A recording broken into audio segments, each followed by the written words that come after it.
Según Génesis 47, 12, 27, durante la sequía en Egipto, José almacenó y preservó el alimento. Para subsistir, la gente tuvo que venderlo todo y, al fin, incluso a sí mismos. Ese es el precio de vencer. Así es en este tiempo del fin, donde conseguir el alimento para entrar al reino y conquistar nuestra tierra, que es Cristo, formado en nosotros, nos costará renunciar a todo, incluso a nuestra propia vida. Pero a cambio de nuestro todo, tendremos su todo y reinaremos con él. Con ustedes, José.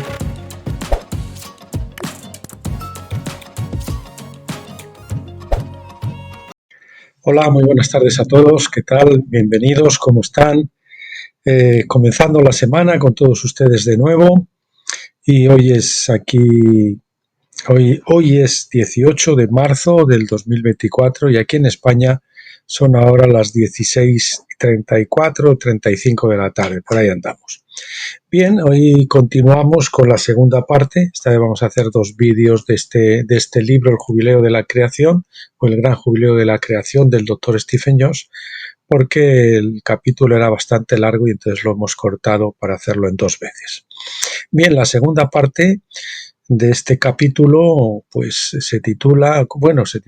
comenzamos con el epígrafe: Abraham limita nuestra responsabilidad bajo Moisés. Y dice así: la responsabilidad por el pecado viene por medio de la ley, porque es la ley la que nos condena por transgredirla. Pablo nos dice que la ley es débil en el sentido de que solo puede condenar a muerte, pero nunca salvar a nadie, porque la ley no puede absolver a ningún pecador y todos somos pecadores. Afortunadamente para nosotros la ley tiene otra debilidad. Fue acordada después del pacto abrahámico. La ley de pactos, es decir, contratos, dice que si algún pacto se contradice, el más antiguo tiene prioridad. Por lo tanto, el pacto mosaico está limitado en su capacidad de exigir el pago a los pecadores. Perdón. Solo puede cobrar una deuda en la medida en que no se infrinja el pacto anterior. La promesa debe alcanzar no solo a toda la descendencia de Abraham, sino también a todas las familias de la tierra, como dice Génesis 12:3. Es solo una cuestión de cuándo, con mayúsculas cuándo. Así pues, el pacto abrahámico solamente está limitado por el tiempo. Siguiente epígrafe: ¿cómo heredar la primera resurrección? La imputación de justicia a nuestra cuenta es algo que Dios inició con su pacto con Abraham. Por lo tanto, la justicia deberá llegar a todos los hombres incondicionalmente en algún momento. Pedro nos habla en Hechos 3, 21 al 26 acerca de la restauración de todas las cosas y lo relaciona con la descripción de la obra de Abraham para bendecir a todas las familias de la tierra.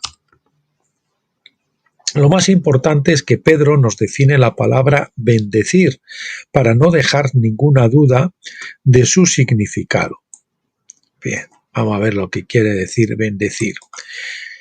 Dice el versículo 25 de Hechos: vosotros sois los hijos de los profetas y del pacto que Dios hizo con vuestros padres, diciendo a Abraham: y en tu simiente serán benditas todas las familias de la tierra, porque primero, subrayamos lo de primero, Dios levantó a su siervo y lo envió a bendeciros a cada uno de vosotros al apartaros de vuestros malos caminos, es decir, de vuestras maldades. Pedro nos dice aquí que todas las familias de la tierra serán bendecidas, pero esta bendición vendrá sobre vosotros primero, es decir, su audiencia de cristianos israelitas en aquel momento. La bendición era apartar a cada uno de vosotros de sus malos caminos. Entonces, si esta es la bendición que vino primero sobre Israel, debe necesariamente ser la misma bendición que debe venir sobre todas las familias de la tierra. Solo podemos concluir que Dios bendecirá a todas las familias de la tierra al apartarlas a todas de sus malos caminos. Sin embargo, no todos se volverán a Dios en esta edad presente.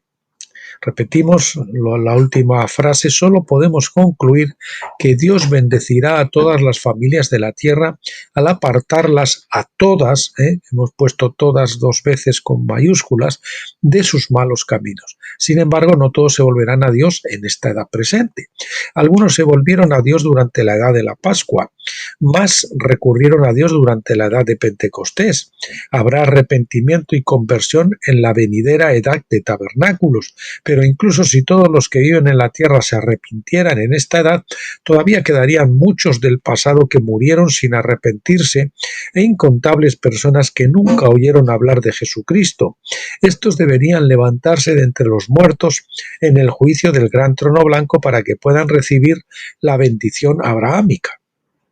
Como dijimos antes, hay una distinción entre la Iglesia y los vencedores. Los creyentes en general, es decir, los no vencedores, recibirán su recompensa al mismo tiempo que los incrédulos son resucitados, como nos dice Lucas 12:46, Juan 5:29 o Hechos 24 del 14 al 15.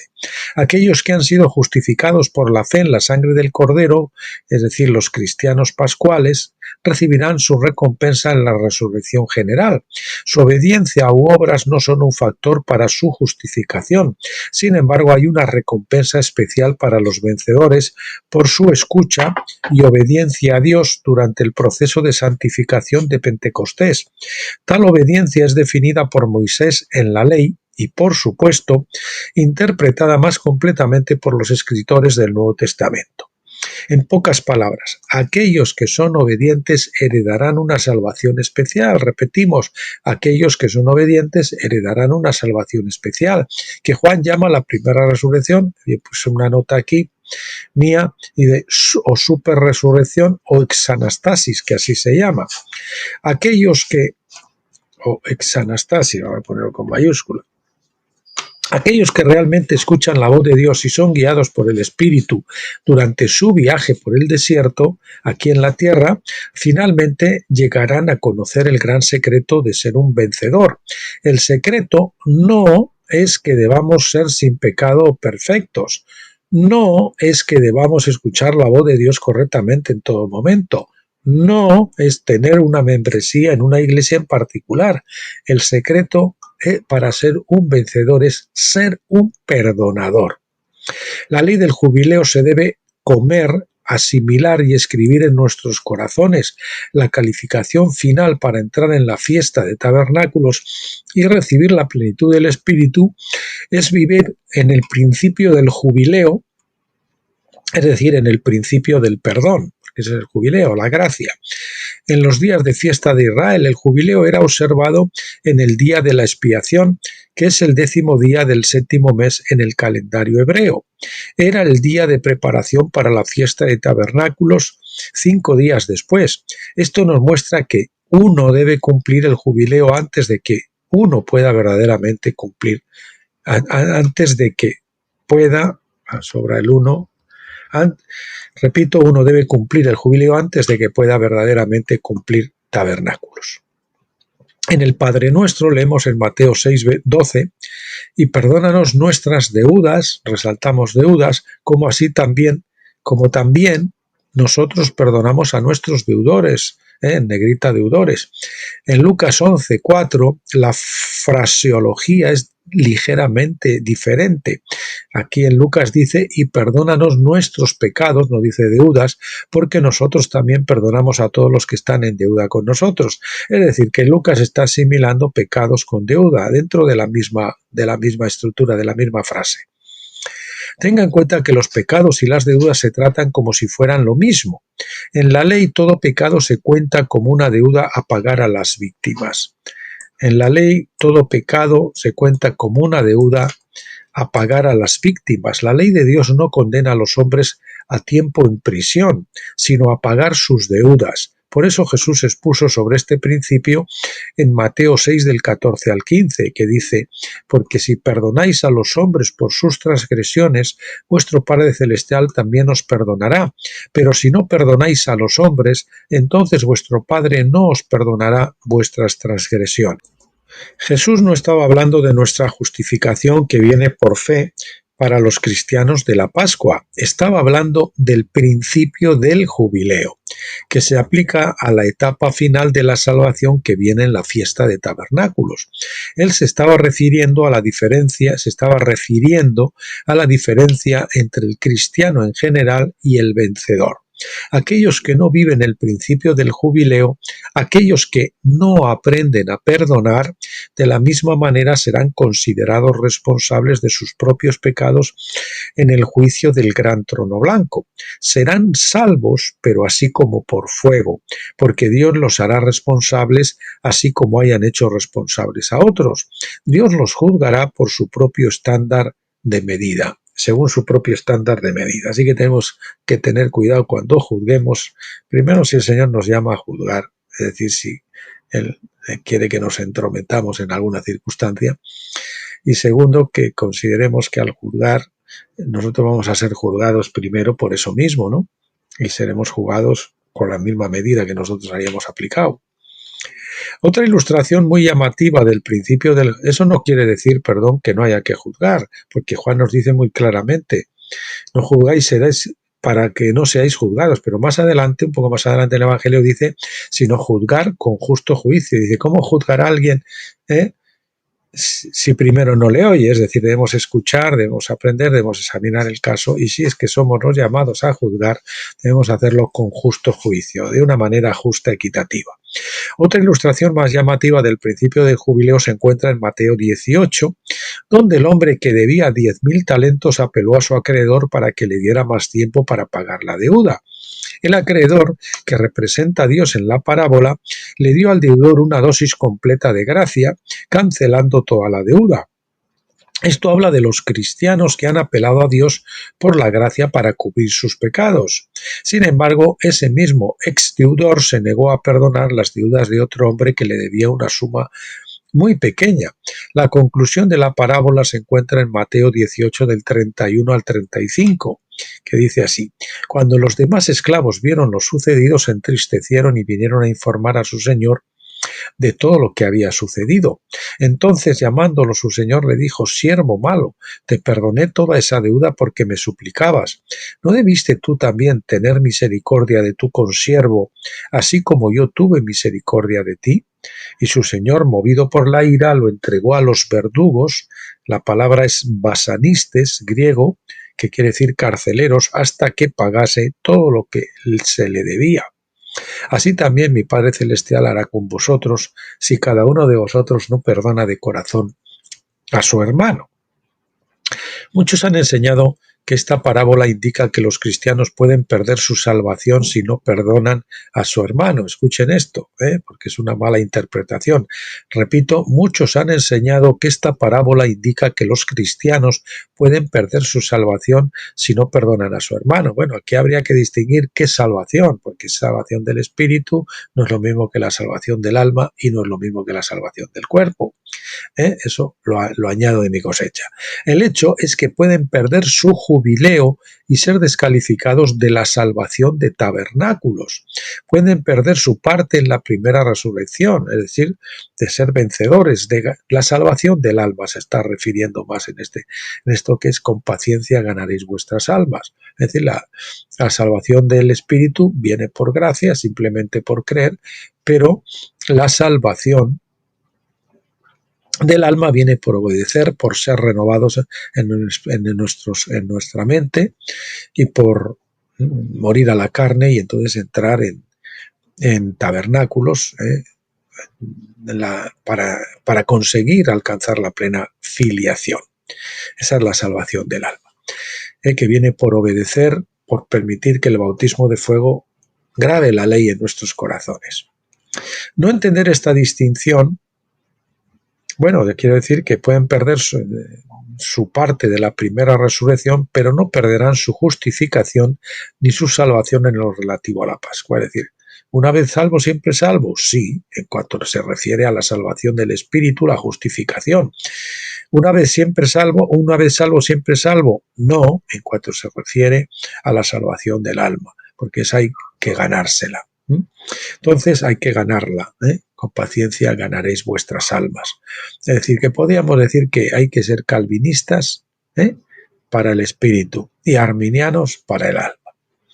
No entender esta distinción ha causado muchos malentendidos y algunos entre la gente cristiana durante siglos. Ya lo creo, yo estuve muy confundido hasta que el Señor, porque a mí me parecía que una vez se predicaba arre, una vez siempre salvo, siempre salvo, y otras veces te decían que tenías que nadar y guardar la ropa, porque si no sé cuántos. Entonces, yo estaba confundidísimo, hasta que el Señor trajo el libro de Watchman Nee a mi vida, que me hablaba de la salvación hace muchos años, quizás hace ya 25 años o más, me hablaba de la salvación del alma.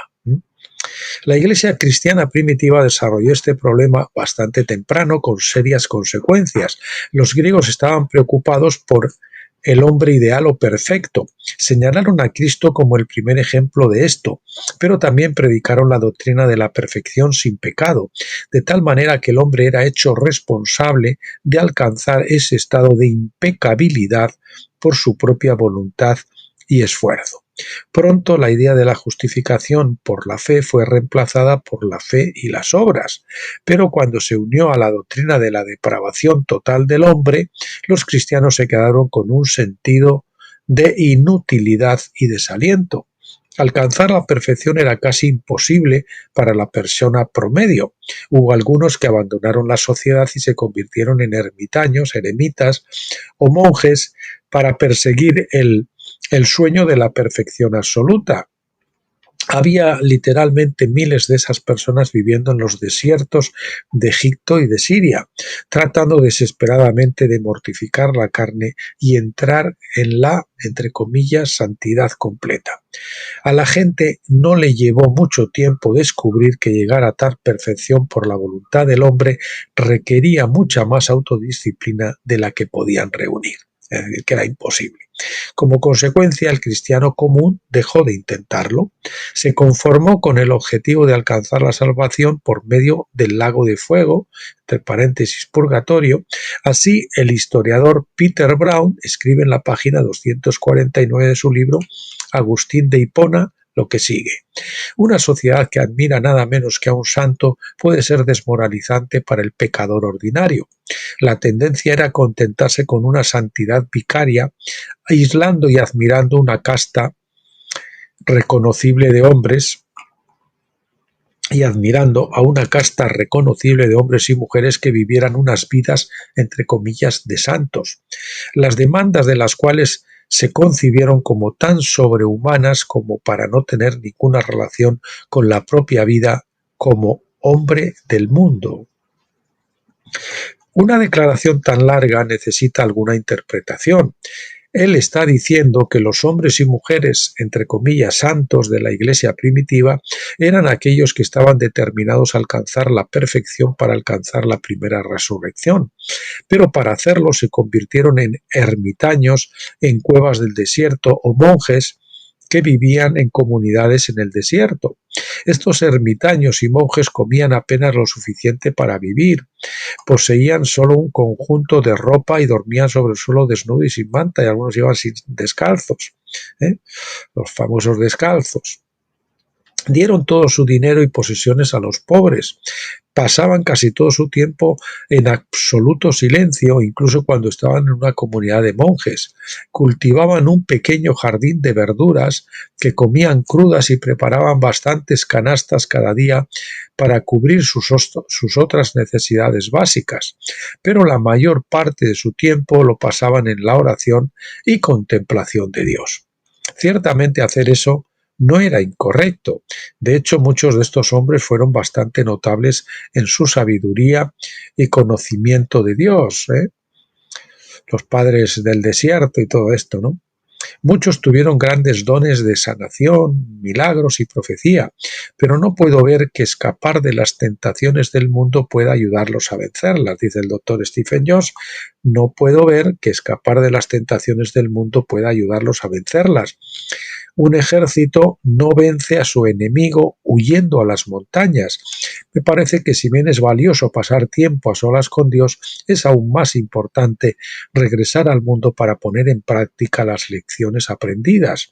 El Señor nos lleva al desierto para ser tentados, para ser transformados y tal, pero una vez que nos ha preparado, pues Él nos lleva para que transmitamos a otro lo que hemos aprendido.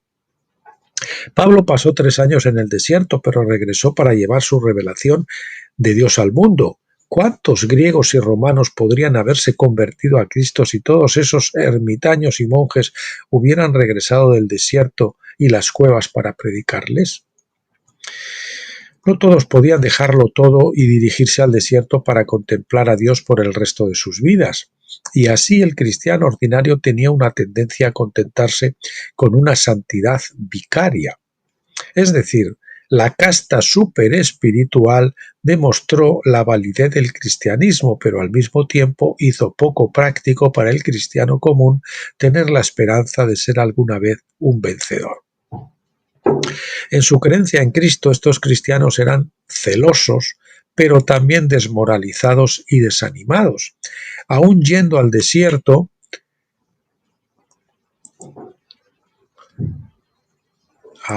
Aún yendo al desierto durante los próximos 60 años, muchos creían que tendrían que ir al fuego purificador de todos modos. Entonces, si una tentación llegaba a ellos, bueno, algunos pecados más no importarían mucho. Poco a poco, la Iglesia se convirtió en una parte necesaria pero irrelevante de sus vidas. No podemos vivir de esta manera. Mire el ejemplo de Pedro cuando caminó sobre el agua para ir a Jesús. Estaba lejos de ser perfecto, pero mientras mantuvo sus ojos en Jesús, se mantuvo en pie. Cuando comenzó a mirar el viento y las olas a su alrededor, comenzó a temer que se ahogaría y entonces comenzó a hundirse. Comenzamos esta caminata por el Espíritu. Su gracia fue un obsequio para nosotros sin nuestras obras. Salimos del bote por fe, pero cuando nos dimos cuenta de todos los vientos de la tierra, las tentaciones de la carne, y de repente les temimos, este miedo echó fuera nuestra fe y corrimos el peligro de hundirnos. Nuestro enfoque debe estar en Jesús, y si lo miramos y seguimos su voz, venceremos al viento y a las olas, no conscientemente, sino casi como un subproducto de la vida, el fruto del pámpano que está pegado a la vid. Repito esto, comenzamos esta caminata por el Espíritu.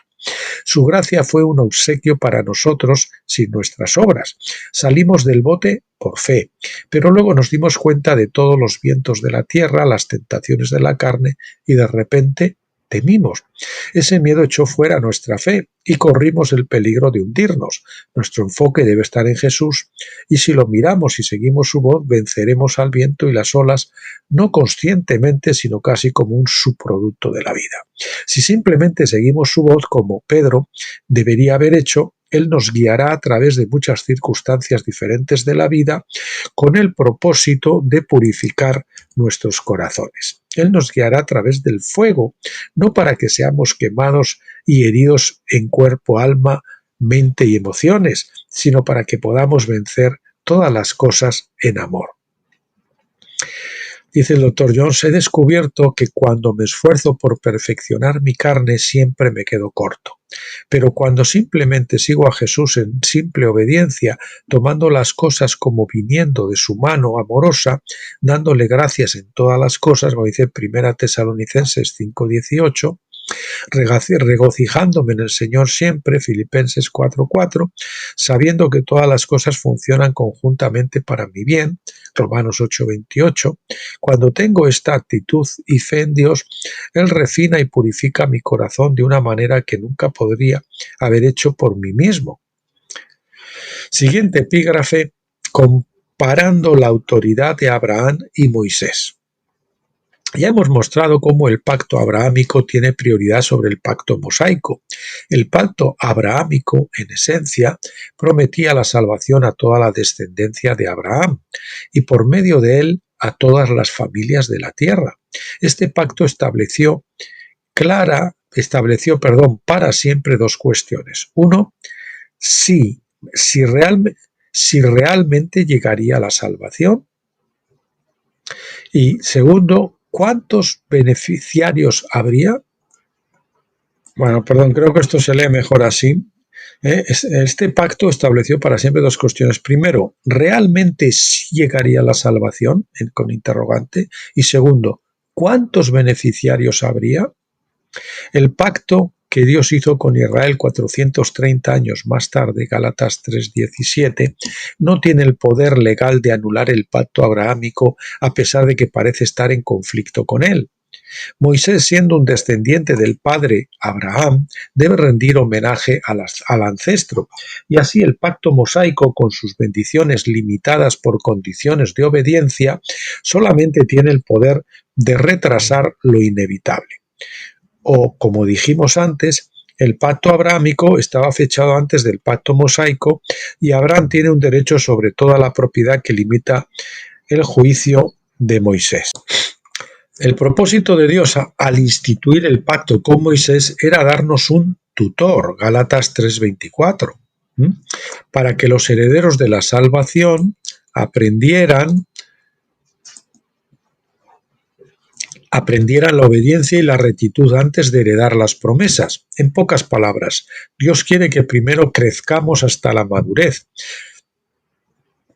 Sin embargo, el alcance de la autoridad del pacto mosaico es solo en el área del tiempo.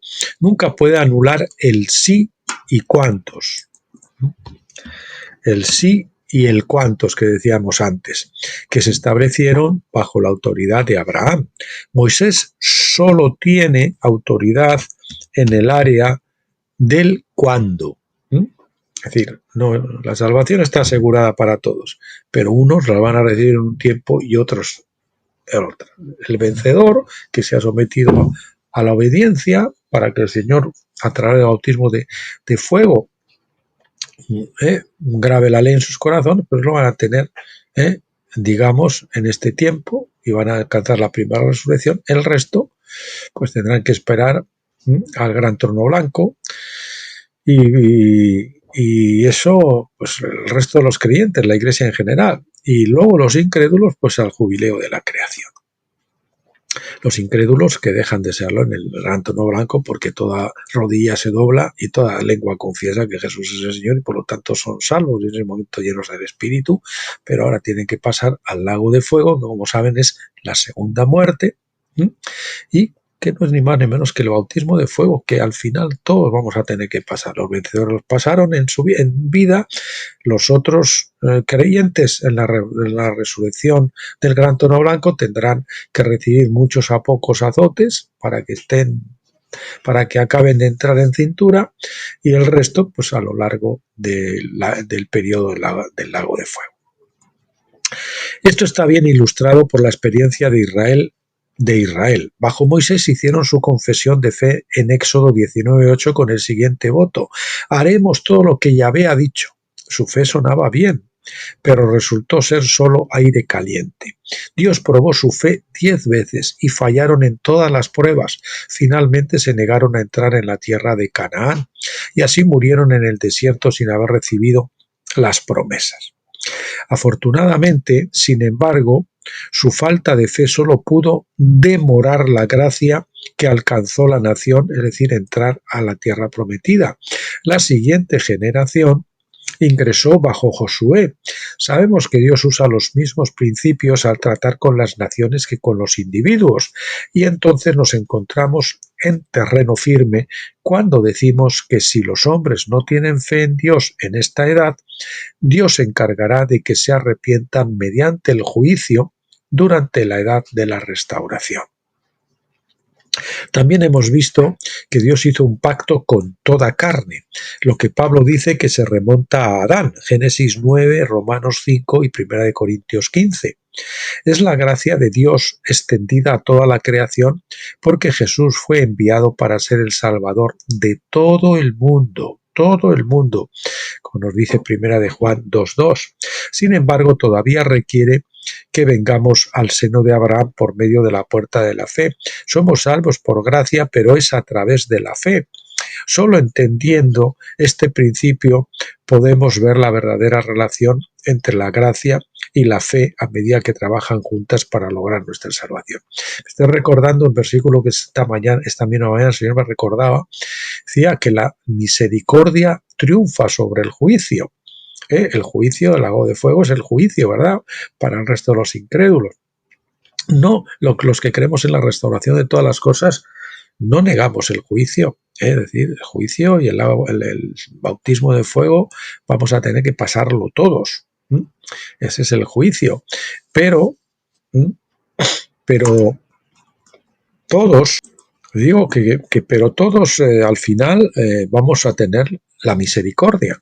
Lo mismo que algunos los tuvimos antes, pero ellos también al final vamos a tener la misericordia que triunfa sobre el juicio del lago de fuego. El juicio es el lago de fuego. La misericordia es el jubileo, que es la gracia. Al final, siempre la misericordia triunfa sobre el juicio. Eso es lo que dice la palabra de Dios muy claramente.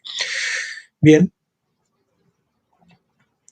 Relación entre gracia, fe y obras. Siguiente epígrafe. La relación entre gracia, fe y obras.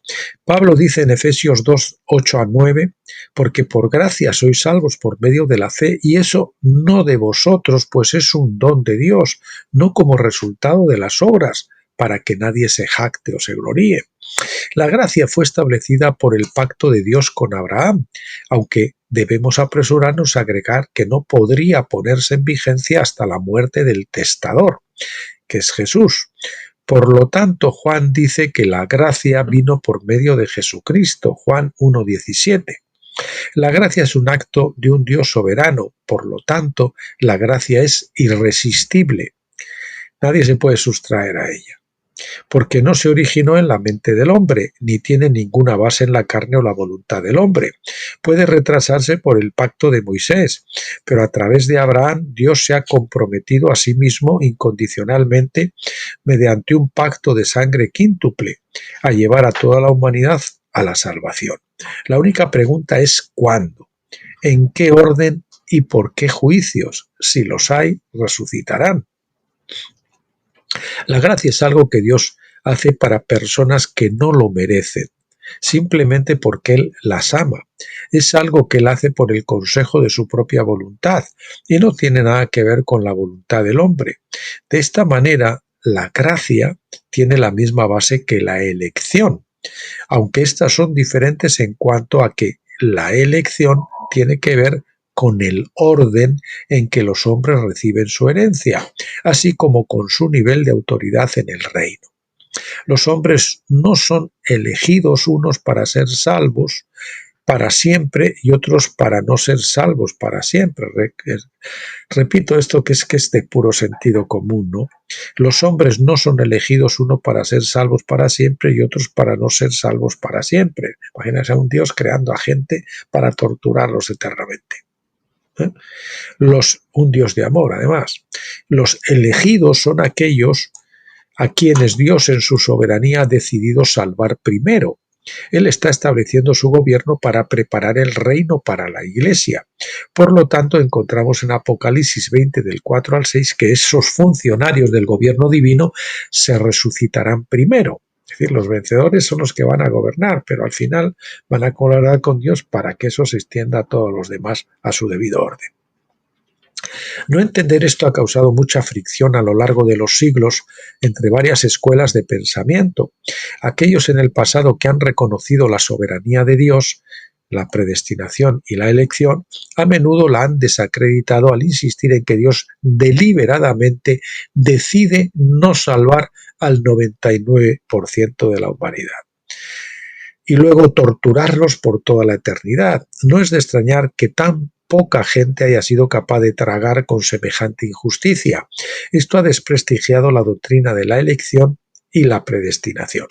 Repito, aquellos que en el pasado que han reconocido la soberanía de Dios, es decir, la predestinación y la elección, a menudo la han desacreditado al insistir en que Dios deliberadamente decide no salvar al 99% de la humanidad y luego torturarlos por toda la eternidad. Imagínense. No es de extrañar que tan poca gente haya sido capaz de tragar con semejante injusticia. Esto ha desprestigiado la doctrina de la elección y de la predestinación. De hecho, hace algunos años un conocido teólogo declaró claramente que no podía creer en la elección y la predestinación Decía, porque la justicia de Dios exigiría que reconciliara todo el universo consigo mismo. Su análisis fue absolutamente correcto, pero eligió retener la teoría de la tortura en lugar de la verdad bíblica. Pero al menos debemos darle crédito a este teólogo por su consistencia, a diferencia, por ejemplo, de Juan Calvino. Calvino enseñó que Dios había predestinado a unos pocos para la salvación y predestinado al resto para el tormento eterno.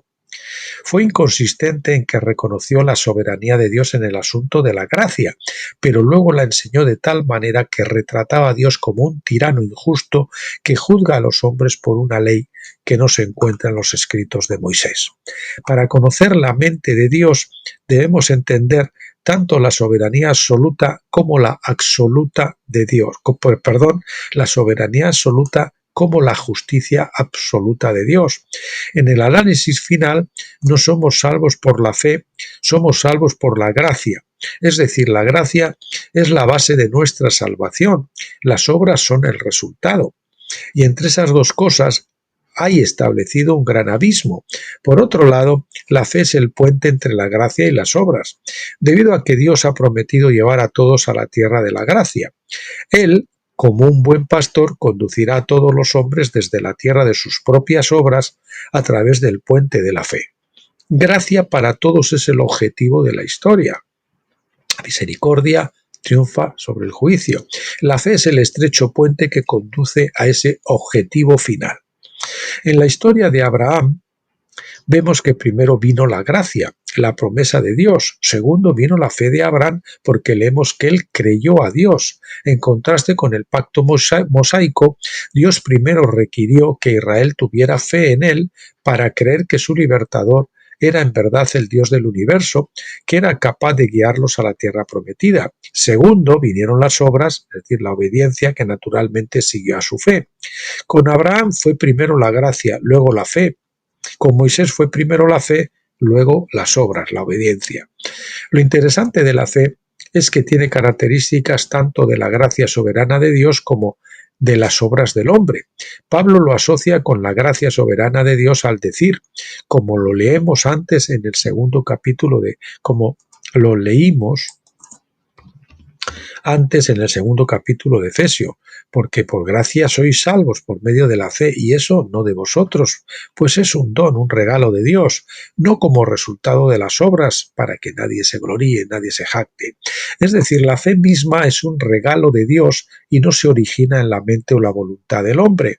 Sin embargo, al mismo tiempo, Dios debe implantar la fe en el corazón del hombre por medio de su llamado o voz, porque la fe solo viene por el oír. Romanos 11:17. La fe exige una respuesta, una decisión de seguir a Dios, decisión de seguir a Dios, hecha por la voluntad del hombre, tal como Moisés le pidió a Israel que decidiera. Por lo tanto, la fe es la parte más sagrada del pacto mosaico y es en esencia la fuente de todas nuestras obras de obediencia. Es el primer acto de obediencia hacia la vida de fe que, como el Israel de antaño, se espera que realicemos en nuestro viaje hacia la herencia prometida. Por lo tanto, la fe es el puente entre la gracia y las obras. Abraham comienza con gracia y nos lleva a la fe. Moisés comienza con fe y nos lleva a una vida de obediencia. Pablo usa un término griego único para expresarlo en Romanos 1:5. En la versión concordante se traduce como obediencia a la fe. La palabra obediencia proviene de la palabra griega upakoe con K y con H al principio, upakoe. Proviene de la palabra griega upakoe, que literalmente significa bajo audición. De hecho, tanto en hebreo como en griego, la palabra para obedecer es la misma que para escuchar. Oír es obedecer. Sin obediencia no hay una verdadera audición. No ha habido una verdadera audición. Así como Abraham nos revela la gracia y la fe en Dios, así también Moisés nos enseña la vida de la fe, la obediencia. Al reflexionar sobre las andanzas de Israel bajo Moisés, vemos la manera en que Dios nos guía también desde nuestra decisión de fe hasta nuestra perfección. Es una vida de escuchar la voz de Dios, que solo puede aumentar nuestra fe en Él. Cada vez que escuchamos su voz y obedecemos, comprendamos o no, damos un paso más hacia la madurez y la gracia, que es la tierra prometida, que es Cristo formado en nosotros, la esperanza de gloria. El viaje comienza como un acto de fe para seguir a Dios desde Egipto, ese es el comienzo del viaje, y termina con un acto final de fe para entrar a Canaán. Cruzar el Jordán, morir a la carne, es un acto de fe. En medio de estas pruebas y más pruebas que nos enseñan a escuchar y obedecer la guía del Espíritu, en medio están las pruebas, entre el punto de partida y el punto de llegada, están las pruebas y más pruebas que nos enseñan a escuchar y obedecer la guía del Espíritu. Sabemos, por supuesto, que ha habido muchos en los últimos milenios que vivieron y murieron sin siquiera comenzar el viaje a la tierra prometida. Muchos nunca oyeron hablar de Jesucristo y, por lo tanto, no tuvieron la oportunidad de depositar su fe en su obra en la cruz. No tuvieron la oportunidad de aprender a escuchar su voz. Otros tuvieron la oportunidad, pero rechazaron a Jesucristo, así como los escribas y fariseos de los días de Jesús lo rechazaron. Todos estos serán juzgados por la ley divina según sus obras para que también aprendan la justicia. Luego, al término de la edad final de las edades, en el gran jubileo, cuando los pecadores hayan sido disciplinados y purificados por el fuego divino y hayan aprendido la justicia, como dice Isaías 26:9, cuando el gran pastor los haya obligado a amar, cruzar el puente de la fe, entonces ellos también serán llevados al estado incorruptible de la plenitud de Dios, para que Dios sea el todo en todo. 1 Corintios 15:28. Si al final el 99% se van al infierno por causa de la justicia, y solo el 1% son salvos, pues entonces, ¿quién ha triunfado? ¿La misericordia o el juicio? Habría comprado el juicio, eso es contrario a la palabra de Dios. ¿Qué plan tan fantástico tiene Dios para su creación? Me maravillo a diario, dice el Dr. Jones, por su sabiduría. Me deleito en su amor, su sabiduría, me deleito en su amor que da propósito a sus juicios. Me sorprende su conocimiento por el cual fue capaz de elaborar ese plan desde el principio. Y doy gloria y magnifico su poder para llevar a cabo ese plan sin desviación hasta el último detalle. Romanos 11, del 32 al 36 nos dice, porque Dios ha cerrado, la palabra es subcleio, sub con G, S-U-G, cleio con K, subcleio, todo junto, encerrado, porque Dios ha encerrado a todos, todos lo hemos puesto con mayúsculas, en desobediencia para que pueda mostrar misericordia a todos, con mayúsculas. Oh, la profundidad de las riquezas y de la sabiduría y del conocimiento de Dios. Cuán insondables son sus juicios e inescrutables sus caminos. Porque ¿quién conoció la mente del Señor? ¿O quién se convirtió en su consejero? ¿O quién le ha dado primero a él para que le sea recompensado? Porque de él y por él y para él son todas las cosas. A él sea la gloria por siempre. Amén y amén. Bueno, pues hasta aquí nos vamos a quedar en el día de hoy. El próximo capítulo de este libro, cuando lo volvamos a abordar, ya será la semana siguiente, no esta, seguramente. Capítulo 9 serán los efectos del pecado de Adán en la naturaleza del hombre. Y bueno, y ya para el próximo vídeo retomamos el libro de Daniel, que saben que haremos 2 vídeos seguidos, bien mañana o pasado mañana comenzando, y continuaremos con el capítulo 10, que es la explicación de Gabriel, que Gabriel le da a Daniel, ¿no? Al profeta. Bueno, pues a los valientes que han llegado hasta aquí conmigo, enhorabuena, gracias por hacerlo, y a todos los demás, bendecirlos en el nombre del Señor Jesucristo también. y emplazarles para el próximo vídeo. Espero que nos sigan acompañando. Hasta entonces, como siempre, pásenlo bien.